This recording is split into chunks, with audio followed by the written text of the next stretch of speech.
I was once in a relationship and men don't open up. Yes, yes. But after I left my marriage, that's Yes. when this guy opened up and told me when we were together, this and this was happening. Yes. And I was afraid if I could have told you, you could have Yeah. used it against me. Good afternoon, good evening, good morning, depending on where you're watching us from. My name is Deborah Kisongochi, and this is my safe space on Number One TV and on our YouTube channel. Thank you so much for tuning in today. And guys, as you know, per usual, we are here at Del Suits Bungoma. Del Suits gives us an amazing space where we create our content. We bring to you inspiring stories. And today, guys, we have a guest on board. She's a lady with a story that is inspiring, and she's doing something positive in our community here in Bungoma County, the Western region, and Kenya at large. I'm here to share her story, and you know, guys, how we do it here in, on my safe space. We give our guests an opportunity to share their story, to inspire you, and to make sure that you learn on what they're doing and how you can incorporate it in your story. So, guys, we have a guest.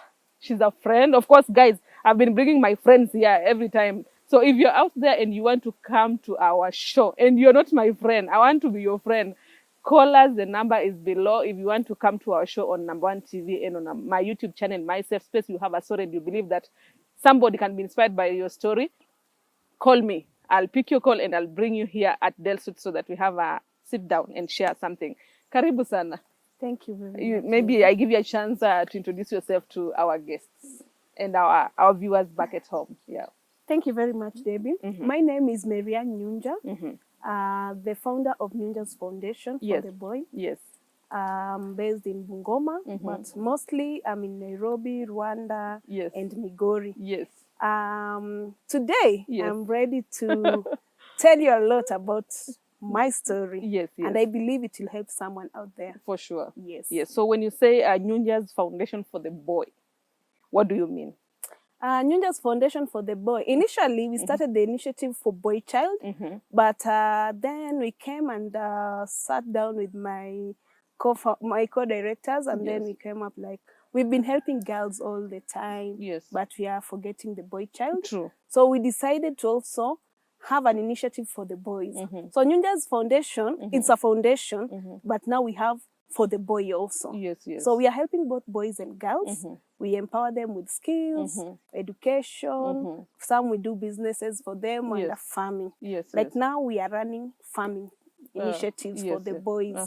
If you have land, you just call me. I'll give you manure and seeds. Oh, wow. Then after the product is done, we buy it from you and we sell it for you. Yes. So what really inspired you to go for the boy child? Because as you said, most of the foundations that are here, maybe in Bungoma County or even just Kenya at large, they're inspiring girls. Most of them are inspiring girls. So at what point did you now come to think of the boy child? And ukasema, wacha tufanye something for the boy child pia? Actually, I thought of the boy child. One, I'm a mother of a boy. So when you hear me telling you, there's a masculine and the brain. My son is the masculine, and I'm the brain. Yes. So I was once in a relationship, and men don't open up. Yes, yes. But after I left my marriage, that's when this guy opened up and told me when we were together, this and this was happening. Yes. And I was afraid if I could have told you, you could have used it against me. Yes, yes. So I sat down and then I was like, one day, I want to help men out here. Yes. I want them to understand that it is okay not to be okay as a man. Wow. Because the society knows that a man is supposed to go through all these things because he's strong. Yeah. But in reality, men break.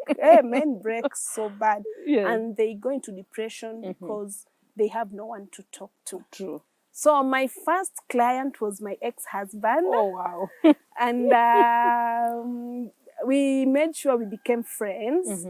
Despite the challenges we had, and we had to part ways, the kids. Yeah. So I made sure he's my friend. Yes.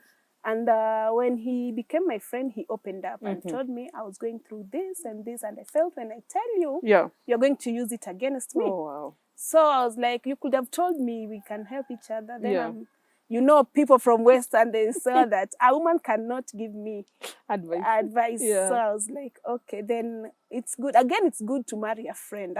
Because if only my husband made me his friend back then, I'm sure he could have not gone to that point, because it came to a point he was almost killing me and my son. My goodness. So we had to run away. While I was in school, I've studied in Kibabi. I was doing journalism.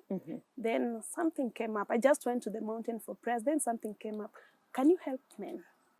I came back, shared with my spiritual dad. Then he told me, you are on the right track. Please help men. And men have been coming to my office, opening up, whatever they're going through. This happens in the society. There's GBV.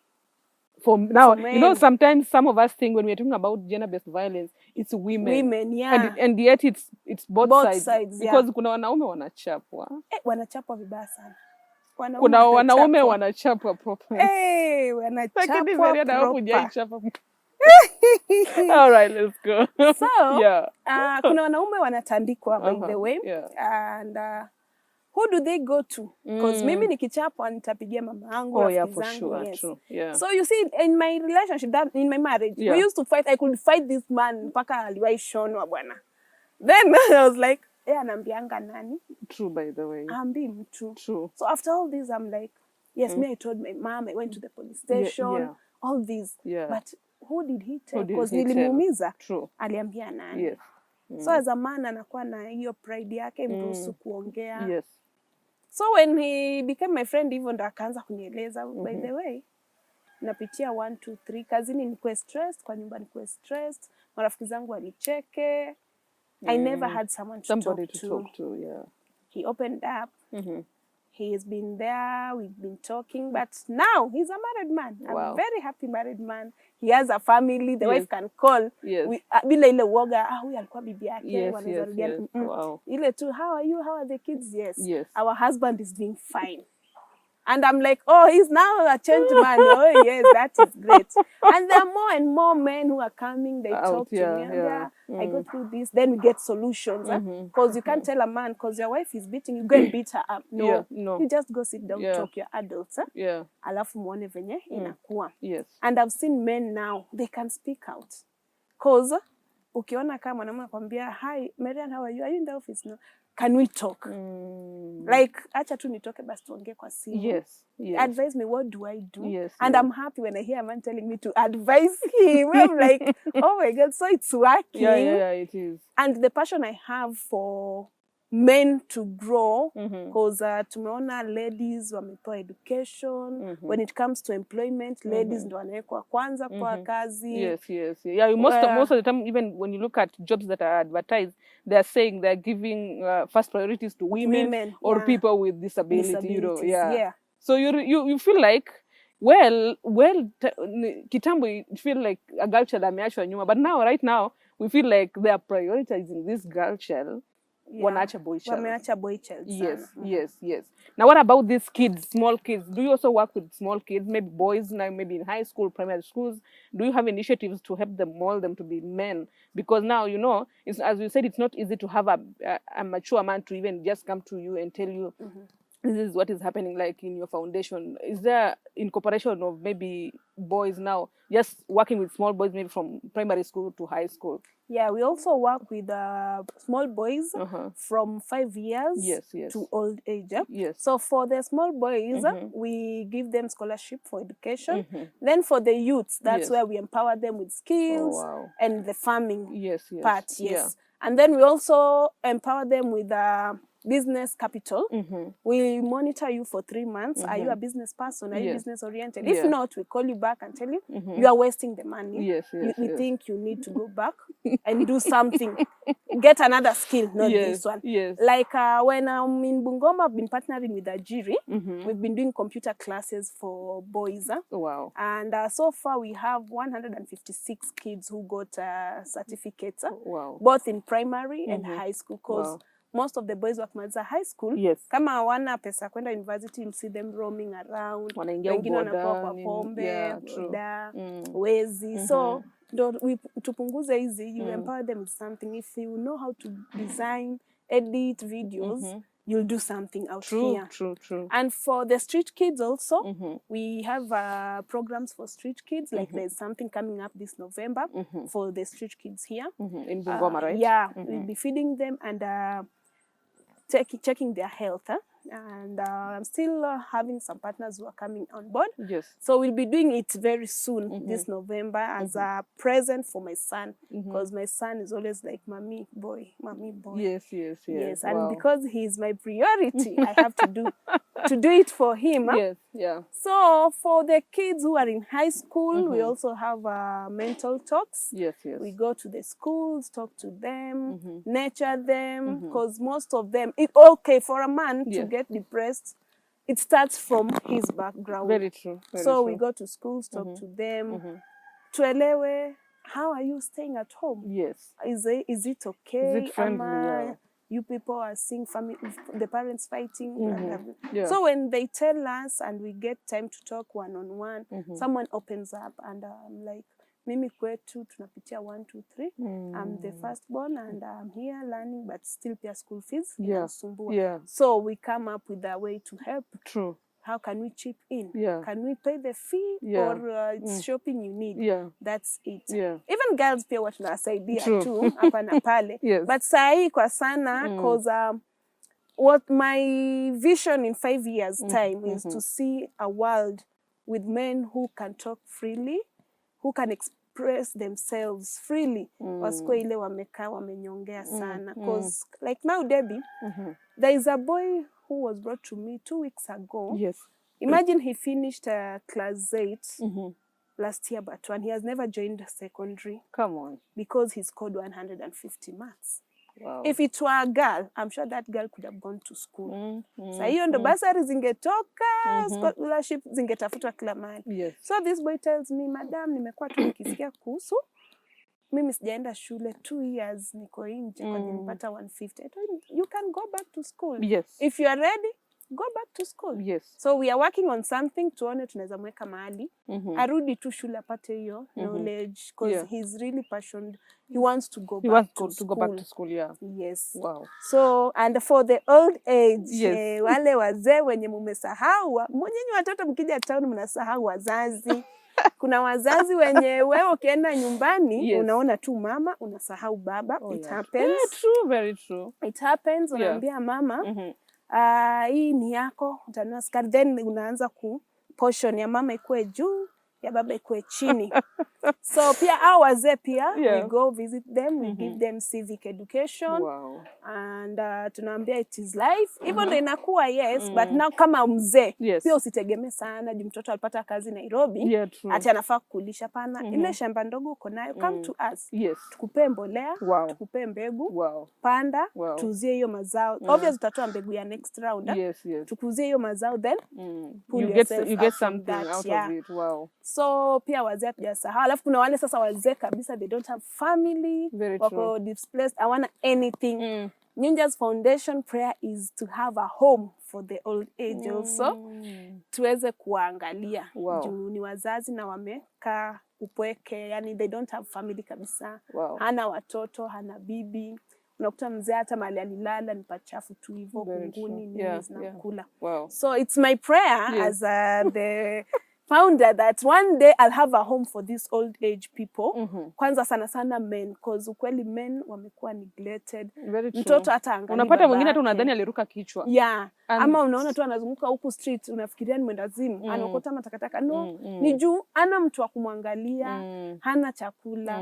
So my prayer is tutasaidia watu wafike mahali. Marianne, you're doing a lot and we really appreciate that, because I think it gets somebody who has a golden heart to do what you're doing, and we appreciate you for that. Maybe, where do you get the support to do all this? Because you get somebody who has a heart to do it, but now they don't know where to get maybe the support, or how do you get people to support you, maybe, or where do you get the support to do all these products that you do at Nyunjaz Foundation? Yes. A friend introduced me to one of his friends who is working with the German initiatives. Yes. So this lady would always tell me, we have a meeting in Nairobi, come to Rwanda, come to Uganda. So when I go there, I do networking. Oh, amazing. And I'm like, oh, you you are doing this? Yes. Ah, it's beautiful. Where in Kenya? Mm. So when I exchange contacts, then you get someone emailing us Yes. or calling. You told me you are running a foundation for men. Yes. Can I help? What can I do? Wow. I have 3 kids. Wow. I need school fees. Then you get someone paying the Wow. fee. You get someone telling you, go get food for the old age. That's how I've been working. And some little cash yenye mimi mwenyewe napata ninaeka hapo ndani. So we are still working on how to get more sponsorship, partners more partners on board. Yeah. Ama mtu ana donate tu unasema mimi leo niko na jeans hainitoshi. Can you keep it one day utapeana mahali. Amazing. Wow, guys, I know you're watching out there and you have that idea in you. You want to help somebody out there and you don't know where to start from. And Mariana says the power of networking. Usikae tu na hiyo idea home unasema mimi I want to maybe open a children's home. Mimi I want to help this child in my neighborhood because you know like Marianne, you realize you've been my friend for a while, so you know every December my birthday is always on 24th December, and since I came to Bungoma in 2015 I've been celebrating my birthday at Bungoma Children's Home. And somebody asked me, Debbie, why this? I told them, you know me, when I was growing up, my mom used to there was this grandmother, you know, the way you have said people neglect their mothers, their old mothers or their old fathers at all. So there was this mama who used to be our neighbor, alikuwa amekodisha tu kwa land anaishi hapo. And we realized nobody used to come to visit. And she has kids who are, I'm very sure, successful out there, but they never come. So my mom made it a tradition that every 24th of December, I used to take shopping to that grandmother. And you know, it was my birthday, but I don't think even my mom used to know that she's giving it on my birthday, because for her, she used to say, peleka Christmas ya huyu mama. And you know, it was on my birthday. So it brought that tradition in me that I can help people on my birthday, on 24th, and on 25th, they have something for their birthday, you know. So you can have some idea and you're sitting on it, but when you network with people, you get to know that people out there who are willing to support other people. So we're still here with Marianne Nyunja of Nyunjaz Foundation for the Boy Child. And guys, we are talking about matters boy child, why we should be coming out boldly to support the boy child in our county, in our country, and globally. And as you've heard, she's not doing this alone in Bungoma County. She's doing it around Kenya, around East Africa, and anywhere. So if you're out there and you want to support this foundation, you want to be part of this foundation, she's still here with us. Thank you so much for still being here with us, Marianne. So maybe as we just get into it, maybe what are some of the challenges? I'm not now talking about the foundation. Maybe what are some challenges you've seen about boy child, these young ones?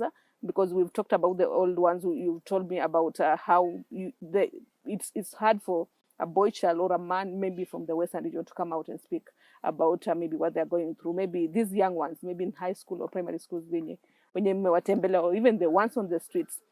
What are those challenges that make them leave home and come to the streets? Or what are these challenges that kids go through, maybe boys in schools or back at home? Okay, for the street boys, most of them wanakwambia nyumbani hakuna chakula, vita ni mingi, baba ni mlevi, alitoroka katuacha, ama baba ameoa bibi wengi, so haezi walea tena. Na wengine wanaogopa kuchapa, wanasema wanapigwa sana, mama wa kambo anawatesa, you see, ama stepfather. So wana opt kutoroka kuja kwa streets, mali nobody will question them, wako tu. So mostly, watoto ni sisi kama family wazazi ndo tunawa push wanatoroka nyumbani. Because ukipata street girl, huyo ukichunguza sana utapata hana wazazi kabisa. But for these street boys, wazazi wote wawili wako, na you can even find a father is working with the county government. Yeah, you can even find the father is in the military. But ametoroka nyumbani, ameenda kwa street kwa there's no peace of mind hapo nyumbani. Anakuwa tortured. So ile ndo akuja ambie, maybe ni stepfather na mtoto ambie mama hawezi kubali, bwanangu hawezi kufanyia hivyo. So he's opting kuliko ni break hii marriage. Acha nitoroke, let me go somewhere else. Nitafute mali nitapata peace. So vijana wenye wako kwa street, like kuna wenye tulijaribu kurudisha after they told us the story, then we are like, wacha tukupeleke kwenu uweze kukaa. I was shocked Debbie kupata mtoto babake ni polisi. Come on. Mama yake pia ako hai. Kwa wako well off, then I'm like, what happened? Kijana, what happened? Because there's something you're not telling me. So that's when he told me, Mom, let me tell you what is happening. You see there my dad is and my mom. Hapa nje ni PR, ni wazuri. But kuja siku moja bila kutangaza unakuja. This is not a home.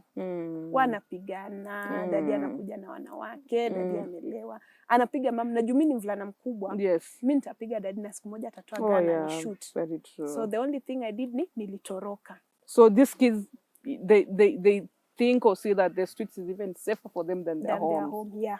My goodness. Wow. Because nyumbani ni vita tu.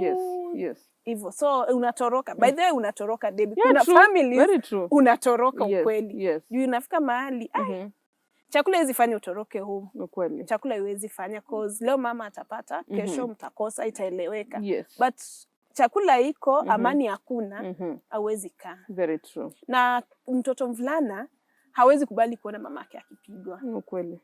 Mtu yote mwenye akona mtoto mvulana akishafika over teenager, age ya teenager. Angalia tu karakta wa mtoto. Hata mtu akikushautia utamwona anaangalia. Ukweli. Atanod tu. Then baadaye atakuza mami, mbona ule jirani alikushautia? Ukweli. Anaona una mtu kuprotect. Ukweli. So anagrow akijua I'm supposed to protect my mom. Very true. Na ndo asikuwe violent, mwingine mwenye tu akosa itabidi ahepe. But mwenye atakaa tu endure all that and that. Huyo mtoto anakuja anakuwa mtoto mwingine mbaya zaidi, hata anaweza commit murder au unaweza ua mtu kwa ajili ana protect mama yake. Wow. Aya, wenye wako shule, changamoto ni mwingine anakuambia niko tu but after 1 week nitafukuzwa school fees. Mwingine atakwambia kwetu afadhali nikae boarding ama nikuje shule juu food hakuna nyumbani. Nikule shuleni. Anataka akue busy. Ama mwingine anakuambia mimi kwetu I'm the only person mwenye amesoma. My father did not go to school. So I'm trying to break that chain.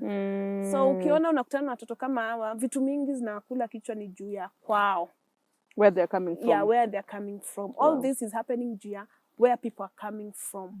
Like me, kwetu, boy child alikuwa anapewa priority by my grandfather. Boy child ndio alikuwa number 1 priority.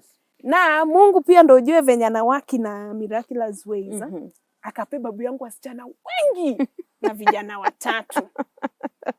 So you can imagine all his love ilienda kwa watoto wavulana. Akasahau hawa wasichana. Akaoa kwa sababu first wife anazaa tu wasichana peke yao. So you see first wife anaendure all that, asemi, mwingine anakuja, mwingine tena anakuja, you see. Na Mungu naye akaambia na wewe juu umefanya hivyo sasa nitakupa wasichana wengi. Wasichana tu. But I thank God after he realized wake ni wasichana. He took all my aunties to school, now they are big people out in the society, you see. But men out here should also understand. Mwanaume si kila kitu. Ati juu sijazaliwa mtoto mvulana then you start marrying. Unatocha watoto wengine, unafanya watoto wakai na amani, wanataka tu watoroke kwa bomu. Wengine even they get married early. To run away from the family. True. So for boys tunataka kuwasaidia lakini kuna wale baadhi ya wanaume wenye wanafanya wengine watapata msaada kwa ajili ya nini? Imagine Debbie nimejitoa hivi, nimekuja ninasaidia mtu, nimuone anafika mahali. Then the same person anarudi anaspoil everything yenye umempe. It drains you. Una feel like why did I waste my time, my money and this one on this project? Actually, I think that brings me now to the next question when I wanted to ask. Now, what are the challenges you have faced as a foundation? First challenge ni hiyo unasaidia mtu, unampe mpaka capital. This person ends up drinking the capital, afanye anything. Umetuma watu kwa field kuangalia waniambie project inaendeleaje. No project, imedisappear. You ask him stories. Kulienda hivi, kulifanya. That is number 1 challenge. Number 2 challenge, education wise. Unakuta tumelipa school fees, mtoto hakuji shule. You go to the family, unauliza what happened? Ati tulikosa transport. Really? Come on. Transport. But then, I've seen that in another organization also. You find there's somebody who has come up, they want to help this family by paying school fees. And you go to the school, you realize the child did not even come to the school. You ask the parent, why did the child not come to school? Anakuambia hatukuwa na fare kupeleka mtoto shule. You know, some parents are really in their comfort zones. Let me use the example of, God forbid, whoever might see this, the scholarships that were being given by the county government of Bungoma some time back. So when they were cut off, there's somebody who said, I remember our time, our parents could go out of their way to even sell maize to take us to school. Yeah. But nowadays, parents are just sitting at home comfortable, waiting for scholarships. There are those who don't do anything at all. Yeah. You give them the scholarships, they don't take kids to school because they don't have money for transport, for shopping. Yes, exactly. They're just there. So do you think, allow me to ask you this, do you think these foundations are making parents lazy? Somehow, yes. Yeah. Somehow, yes. Somehow, no. For those who really need the scholarship, yes. we understand. But for those who umenotice scholarship mingi, yes. Again, I'm sorry to say, zenye zinatoka kwa hizi county zetu za Kenya, yes. zinaendea mabwenyenye, si yeah, true, I understand. Yeah. So, hao ndo wanafaidi. Hao wenye hawajiwezi kabisa, anapata hii scholarship kibahati, but still, if hajiwezi ukweli kabisa, hata ukweli pia transport anaweza kosa. So, if I come in as Nyunjaz Foundation, I'll start checking first. Yeah. What you can do and what you can't. That's why tumeleta hiyo going green with the boy child. Ndio kama leo nimelipia mtoto wako fee na umeuza mahindi. Hiyo pesa unaweza nunua shopping ya mtoto ama transport ya mtoto. So pia usikae sana uningoje. You never know tomorrow. What if I die now? True. If I die now or I close Nyunjaz Foundation today, does it mean that your child will not go to school? You're not going to take your kids to school. If I die now or I close Nyunjaz Foundation, it means that street kids hawatajua venye wanafaa kukula. Actually, my vision is to see also we have 0 street kids. Wow. We give them skills, kama driving, even driving skills, even computer skills. Ndio tukue na 0 street kids. Mtu mwenye akikaa hivi anasema I need to do this. They can also get married. You see, they marry, they start a family. But sio tunakaa tu, madam ako atatuletea. No, I want you also to work. Kuja niambie madam, niambie naweza fanya nini. That brings a question to my mind. So, these street kids, when they get to age of 18, 20, what happens? Where do they go? What happens to them? Because some of them, some of them, you've said they can't go back to their families. When I'm going to street. Akifika adult, what happens? Some marry, some and go become where? thieves. Okay, this that marry, they go where? Umumu tu wako. Like saidi kona, here in Bungoma I have 2. Yes. Who married and they have kids. Oh my goodness. One is selling water, the other is selling mtumba. And you see, these two they are motivating me. They make me feel like I still need to do something to the boys. Because nikikutana nao kwa njambia, madam kuna ninja amekusumbua leo. I'm like, no, hakuna. Ninja akikusumbua niambia, watu hawajui kwenye umenitoa. There are those who are willing to change. Amazing. And I'm happy I'm a grandmother of 2. 2 kids, a boy and a girl. So every time when I go, wanaishi hapa tu chini.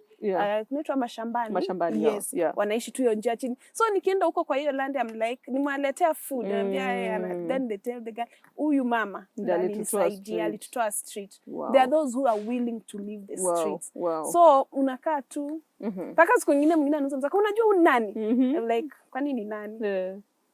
Undo mama boys ita. I'm like, And then there's one mwenye bado ninangangana na yeye sana, amekuwa mtundu zaidi hapa town. Unampeleka after 1 week namuona amerudi. Huyo nimesema ikienda worst nampeleka rehab. Na si hapa huko Odhaya. Mbali. A disconnect from Bungoma. Akae huko, akikaa huko 1 or 2 years, akirudi he's a changed man. Wow. Oh, that is beautiful. So maybe there's somebody out there who is watching us on Number One TV or on my YouTube channel, My Safe Space, and they're wondering, they want to be maybe part of these programs that you do. How can they find you, or how can they get in touch with you? Yeah, maybe this is your camera. Okay, to find us, our numbers are 0714 694 068. We are also on Facebook, Nyunjaz Foundation. Twitter, we are Nyunjaz Foundation. You call it X-Space, Nyunjaz Foundation. Then Instagram, it's also Nyunjaz Foundation for the boy. TikTok, ndo tunajaribu tuone kama tutaingia huko pia time ya hiyo TikTok. mostly tunafanya vitu, unaona ile mtu anakuambia put cameras, yes, for men you put cameras down because hawataki kukua ile exposed, but when we reach to them and we help them, it makes me happy. It's even more better kuliko ku advertise ati huyu tumemsaidia. Muhimu akue personally, because ego yake, pride yake inavunjika. Umeenda Facebook umejiona walisema uko na shida, anarudi chini. So for men hiyo mtaturuhusu, but street kids, these events tunafanya kwa mashule, we will post for you guys, but for men ni confidential. I know. Ni confidential. So you guys, you can get us from there. You'll get our numbers, you'll get to reach us. Kama hujanipata kwa ofisi, you'll get somebody else, and I'll be told. Amazing. Yes. So you've raised something, and it's very important. I've seen online, you get somebody saying, I've seen it. You know, nowadays the world is with our phones. We see everything that is happening all around the world. And somebody was saying that if you're helping somebody, leave the cameras at home. What is your opinion on that? What do you think about that? Leaving the camera is not an issue, but sometimes we help. You know why the camera is there? To remind you. Today I help you, Debbie. After 1 year, you come against me. The media will remind you. You remember that day? This same person lifted you. So those cameras, za ubaya, it's just a reminder of where you came from. But to me, kuna zingine ni confidential. Like helping someone who is disabled, you don't need to put it. Watu wajue umemsaidia. Help and God will reward. Na kuna zingine unajipata yani hata una help naturally. Si ati umepangata leo uta help. Maybe hiyo siku unatembea street unapata boys wako hapa nakwambia manze leo sijakula, you know. That you're not going to your phone and start today I'm helping. And actually me for the longest time you've known me, I'm this kind of outside camera helper. True. Cause very true. I'm a testimony. God has lifted me from places that nikikuambia Debra ka ungewahi kwa hapo.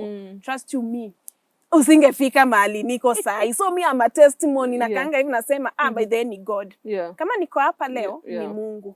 So outside the camera is working better for me cause na feel hiyo bond inakuwa too natural. But kwa camera pia kuna vitu nataka, it means you want to show off what you are doing. Na sasa hiyo ni grace Mungu amekupe, fanya tu. So inafaa ikuwe naturally, whether on cameras or outside cameras. Ni kama to integrity. Just do it the right time at the right place. Just do what is right. Wow. Thank you so much, Marianne.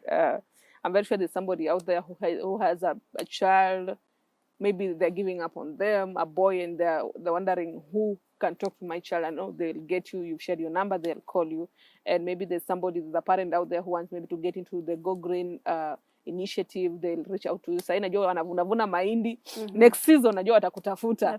Wape seeds, wape fertilizer, you know. Na fertilizer. Yes. No problem. Wow, that is amazing. So maybe just as you use your camera, maybe just one word to the boy child out there from Nyunjaz Foundation for the Boy Child.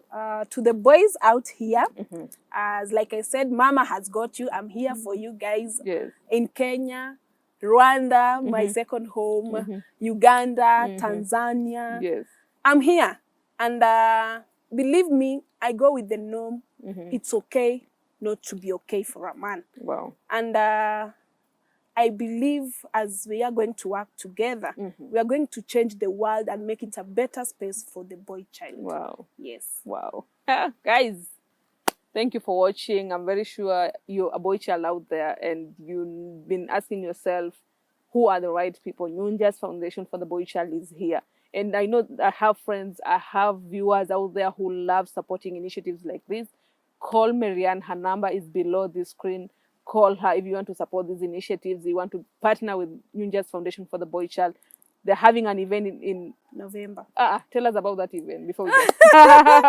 Yeah, we'll be having an event in November. Yes. We'll be feeding the street kids and a health check. Oh, wow. We want to check on them. Yes. Because wengine ni wagonjwa na hawajaenda hospitali. Ukweli. So on that day, naomba watu mkuwe wengi mtusaidie. We want to do a major event. Najua mmezoea tunafanyia uwanja ndege this time. Nitawa surprise. Wacha tuchukua watoto wa feel like kuna watu wanatupenda. So if you want to know more about this, you want to more details, please feel free to call me. I'll explain to you and I'll tell you what we are planning, because ikae something different. Yes. Pia waseme huwa tunasaidiwa tu, but this time let them feel there is a family with us. So in November, yes, see you. Guys, in November, if you're a health facility out there and you want to partner with Nyunjaz Foundation, they want to do a medical check, medical camp for the street kids in Bungoma County. They want to feed street kids in Bungoma County. So if you out there, uko na unga, uko na mahindi, uko na mafuta, and you can support this foundation, November, uko na manguo zenye our street kids wanaweza vaa, come through. Leta hizi vitu zote, call Marianne, let's partner. Of course, my safe space tutakuwa pale, Number 1 TV tutakuwa pale, Kizuri Africa watakuwa pale. Make sure you come through and let us support the boy child in Bungoma County, because we are the only people who can change this generation. See you in the next one. My name is Deborah Kisangochi, and this is my safe space.